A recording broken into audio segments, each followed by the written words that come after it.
adik-adik, semangat pagi. Aku mau kenal Tuhan, aku mau cinta Tuhan melalui firman-Nya.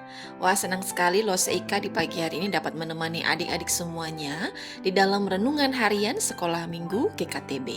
Loh, harap adik-adik semuanya tetap semangat ya di dalam merenungkan firman Tuhan tiap-tiap hari.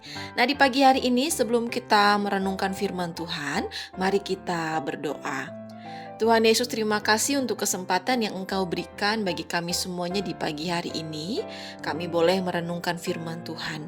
Kiranya Engkau menolong setiap kami supaya kami boleh mengerti, memahami, serta melakukannya di dalam kehidupan kami di sepanjang hari ini. Dalam nama Tuhan kami Yesus Kristus, kami sudah berdoa. Haleluya. Amin. Nah, adik-adik, di pagi hari ini kita masih merenungkan firman Tuhan, lanjutan di dalam kitab 1 Tawarik pasalnya yang ke-20, ayatnya yang pertama sampai dengan ayatnya yang ketiga. Adik-adik bisa membaca dalam Alkitabnya masing-masing dan Lau Seika akan membacakannya di ayatnya yang pertama. Demikianlah firman Tuhan. Pada pergantian tahun, pada waktu raja-raja biasanya maju berperang, maka Yoab membawa keluar bala tentaranya. Lalu ia memusnahkan negeri Bani Amon. Kemudian ia maju dan mengepung kota Raba. Sedang Daud sendiri tinggal di Yerusalem. Yoab memukul kalah Raba dan meruntuhkannya. Nah, adik-adik, seperti yang telah kita ketahui bersama-sama ya, ketika Daud menjadi raja atas bangsa Israel, ia terus mengalami kemenangan-kemenangan di dalam peperangan yang dipimpinnya. Kalau adik-adik rajin di dalam mengikuti renungan harian sekolah minggu, adik-adik pastinya sudah tahu ya bagaimana Raja Daud menang ketika ia berperang melawan orang Filistin, orang-orang Moab, bahkan di dalam perenungan firman Tuhan yang kemarin, yaitu berperang melawan Bani Amon dan juga orang Aram. Nah, pada hari ini, pada pagi hari ini, kita melihat kembali bagaimana orang-orang negeri Bani Amon dapat dikalahkan juga di dalam masa pemerintahan Raja Daud. Nah, adik-adik, kalau kita mencermati di dalam perenungan firman Tuhan pada pagi hari ini, kita melihat bahwa di dalam pergantian tahun, pada waktu raja-raja biasanya maju berperang, ternyata yang dilakukan oleh Daud adalah ia tetap tinggal di Yerusalem. Ia tidak maju untuk berperang sekali lagi melawan Bani Amon yang terakhir kalinya, melainkan ia mengutus Yoab untuk keluar membawa bala tentaranya dan memusnahkan negeri Bani Amon. Selain daripada itu, Yoab juga dapat mengepung kota Raba yang pada waktu itu adalah ibu kota dari negeri Bani Amon. Negeri Bani Amon dapat dikalahkan, Yoab dapat memukul kalah Raba dan juga meruntuhkannya. Akan tetapi menjadi satu pertanyaan penting untuk kita. Kira-kira apa yang dilakukan oleh Raja Daud sehingga ia tidak maju berperang? Ia lebih memilih tinggal di Yerusalem.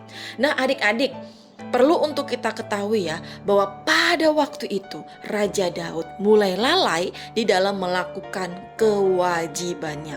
Karena pada waktu itu kewajiban seorang raja tidak hanya memimpin atau memerintah rakyatnya, tetapi memimpin juga tentaranya untuk berperang melawan bangsa-bangsa yang lain. Nah, pada waktu itu raja-raja biasanya maju berperang. Ternyata Raja Daud tidak melakukannya.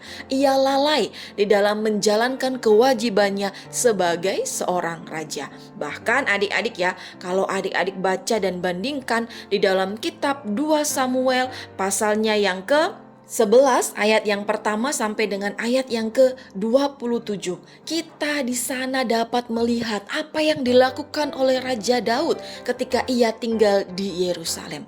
Ia bersantai-santai, ia tenang-tenang saja, bahkan pada waktu sore hari ia berjalan-jalan di atas soto istananya. Ia melihat seorang perempuan cantik, yaitu siapa? Batseba, dan ia jatuh di dalam dosa perzinahan. Bahkan tidak hanya itu ya adik-adik ya, ia juga jatuh di dalam dosa pembunuhan. Lihat, ketika Daud lalai di dalam melaksanakan kewajibannya, maka ia juga memiliki kecenderungan yang besar untuk jatuh di dalam dosa, untuk jatuh di dalam melakukan kesalahan.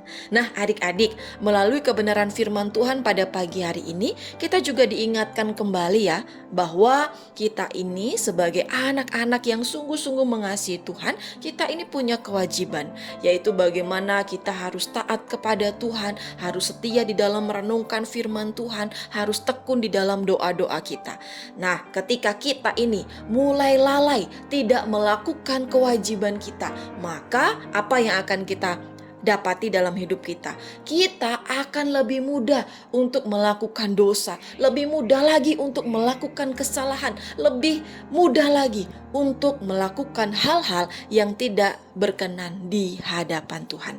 Ingat ya, Raja Daud adalah raja yang sungguh-sungguh mengasihi Tuhan, sungguh-sungguh hidup berkenan di hadapan Tuhan. Tapi ketika ia melakukan kelalaian, maka ia mudah untuk jatuh di dalam dosa. Nah, oleh karena itu, yuk terus senantiasa untuk tekun di dalam merenungkan firman Tuhan, untuk tekun di dalam doa-doa kita, untuk tekun di dalam melakukan apa yang Tuhan kehendaki di dalam kehidupan kita.